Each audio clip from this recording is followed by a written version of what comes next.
నాగర్ కర్నూలు జిల్లా తాడూరు మండలం బలాన్పల్లి గ్రామంలో రథసప్తమి నాడు సూర్యభగవానికి ఇష్టమైన రోజు. అదేవిధంగా వైపు ఉత్సవాలు జరుగుతున్నాయి. గ్రామస్తులంతా కూడా అక్కడికి వెళ్ళిపోయారు. శివస్వామి సన్నిధిలో శివాలయంలో శివరామాంజనేయ స్వామి ఆలయంలో ఇప్పుడు శివాలయం చూపించాము. చివరగా విశాలమైన ఆలయంలో ఏమేమి దేవత విగ్రహమూర్తులు ఉన్నాయో చూపించుకునే ప్రయత్నం చేద్దాం. ముందుగా ఆలయం లోపలికి వచ్చేసరికి మనకు కాషాయ జెండా కూడా ఆవిష్కరణ జరిగింది ఓంకారంతో పాటు. మరి ఆంజనేయ స్వామి ప్రతి ఊర్లో ఆంజనేయ స్వామి ఆలయం పక్కన ఉంటుంది. ఆంజనేయ స్వామి ఆలయాన్ని కూడా రాతి ధ్వజస్తంభం కనిపిస్తూ ఉంది. మరి ఆంజనేయ స్వామిని కూడా ఒకసారి దర్శించుకునే ప్రయత్నం చేద్దాం. మనం చాలా చక్కగా రాతి పలకల పైన మరి నిర్మాణం అయి ఉంది. మన పురాణంలో అంటే మన పూర్వీకులు మనకి ఇలాంటి చక్కటి ఆలయాలు రాతి బండల మీద కట్టించారు. వేల సంవత్సరాలైనా పాడవకుండా మరి ఇలాంటి చక్కటి కట్టడాలు మనకు నిర్మాణం చేశారు. మరి ఆంజనేయ స్వామిని దర్శించుకునే ప్రయత్నం చేస్తాం. ఓం నమః శివాయ. మరి పూజారి సూర్యబాబు ఆలయం కాడికి పోయిన కనుక మనకు అందుబాటులో ఆలయం లేదు. మరి చాలా పెద్ద హనుమాన్ విగ్రహం మనం చూస్తూ ఉన్నాము. చాలా పెద్దగా ఉంది. మరి చాలా చక్కగా నిర్మాణం చేయబడి ఉంది. పబ్బతి ఆంజనేయ స్వామి ఇక్కడ పబ్బతితో లేదు. వాస్తవానికి పబ్బతి అంటే పబ్బతి పడితే పబ్బతి ఆంజనేయులు అంటారు. ఇక్కడ మరి కొంచెం ఇట్లా నడుముకు చేతి పెట్టుకొని చేయి పైకెత్తి ఉంది. అంటే వీరాంజనేయ స్వామిలాగా అయితే నాకు అనిపిస్తుంది. విగ్రహమూర్తిని చూస్తే వీరాంజనేయ స్వామిలాగా కనిపిస్తుంది. చాలా పొడుగుగా విగ్రహం ఉంది. మరి వీరాంజనేయ స్వామి విగ్రహం మనం ఒకసారి దగ్గరికి జూమ్ తీసుకొని చూసాం.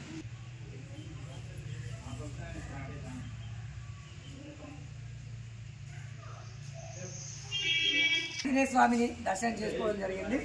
ఇక్కడ చాలా చక్కగా వృక్షం పేరు ఏం తెలుసా తెలుసా?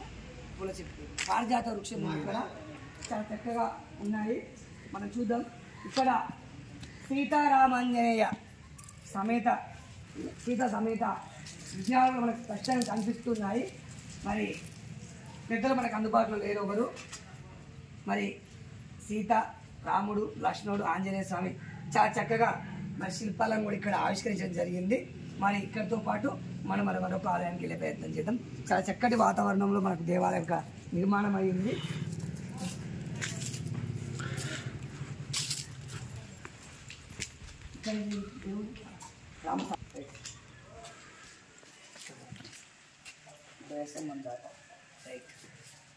మరి ఆంజనేయ స్వామిని దర్శించుకున్నాం.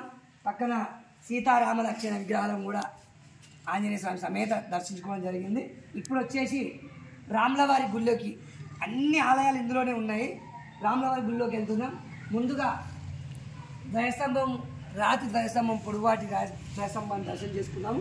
ఇక్కడ ధ్వజస్తంభ దాత పాలుట్ల విశ్వనాథం గారు జ్ఞాపకార్థం సోదరులు కుమారులు బలాన్పల్లి గ్రామస్తులు తేదీ 5/3/2001 నాడు మరి ధ్వజస్తంభాన్ని ప్రతిష్ఠించినట్టు మనకి ఆనవాళ్ళు కనిపిస్తున్నాయి. మరి ఇంతటి చక్కటి దాతగా వెలిసినటువంటి వాళ్ళకు కూడా మన ఊరు మన ముచ్చట్ల ద్వారా మరి ధన్యవాదాలు తెలియజేసుకుంటున్నాము. అదేవిధంగా రాములవారి గుడిలో కూడా ప్రవేశించే ప్రయత్నం చేద్దాం. సీతారాముల సేవ చేసేటికి చూస్తున్నాము. లోపల సీతారామాంజనేయ స్వాముల విగ్రహాలు మనకు చాలా చక్కగా దర్శనమిస్తున్నాయి. మరి ఆలయం 2011 నిర్మాణమైనట్టు మనకి కనిపిస్తూ ఉంది. అదేవిధంగా కొంతమంది దాతల పేర్లు ఉన్నాయి. ఇప్పుడంటే అవి కొంచెం సమయం పట్టే అవకాశం ఉంది. దాంతోపాటు ఇప్పుడు శివాలయం కూడా చూసాము. ఇక్కడ చేస్తారా? ఓకే.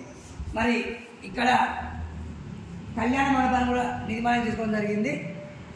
శివరాత్రికి శివపార్వతుల కళ్యాణము, శ్రీరామనవానికి సీతారాముల కళ్యాణము ఇక్కడ జరుగుతుంది గ్రామంలో. మరి చాలా చక్కటి వేదిక ఏర్పాటు చేసుకోవడం జరిగింది. మరి ఎలాంటి టెంట్ వేసుకోకుండా ఎలాంటి స్టేజ్ పెట్టుకోకుండా కూడా స్టేజ్ కట్టుకోవడం జరిగింది. చాలా అద్భుతంగా ఆలయం చాలా అద్భుతంగా నిర్మాణం చేయడం జరిగింది. మరి ఇంకా ఏమేమి ఉన్నాయో చూద్దాం, ప్రయత్నం చేద్దాం. మరి ఇప్పటిదాకా చూసుకున్నాం. కాశీ విశ్వేశ్వర పేరు రాయడం జరిగింది. కాశీ విశ్వేశ్వర స్వామి ఆలయం కూడా ఇక్కడే ఉన్నది. దాంతో పాటు స్వామి నిత్య గీత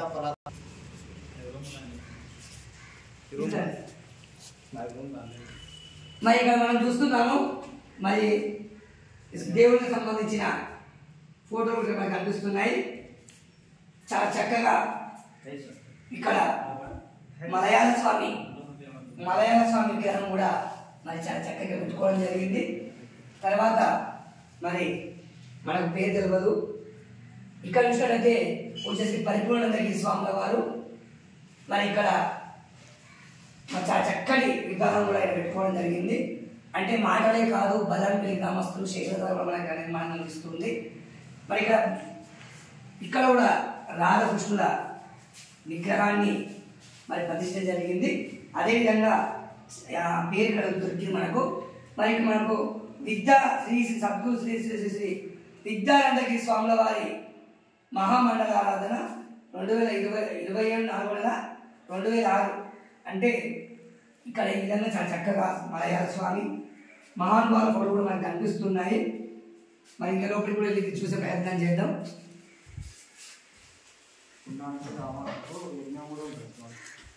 ప్రతి పుణ్యాలు మరి ఈ ఆలయంలో ప్రతి పుణ్యానికి అమాసం కూడా యజ్ఞం నిర్మాణం కూడా జరుగుతుందని శివస్వామి చెప్పడం జరిగింది.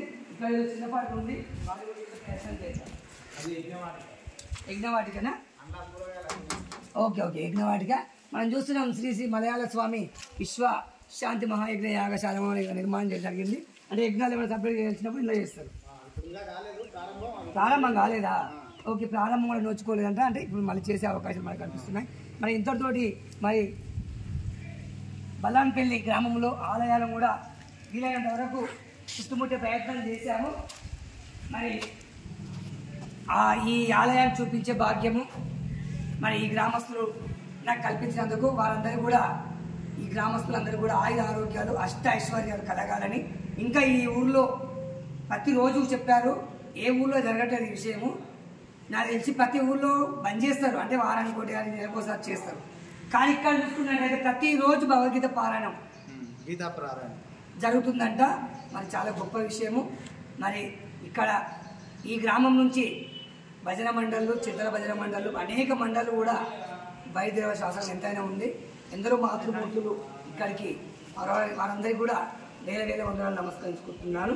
బల్లంపల్లి గ్రామస్తులందరూ కూడా మన ఊరు మన ముచ్చట్లు ఎందరో మహాన్ యూట్యూబ్ ఛానల్ ద్వారా పాదాభివందనాలు తెలియజేసుకుంటూ జై శ్రీరామ్, జై హింద్, జై భారత్ మాత.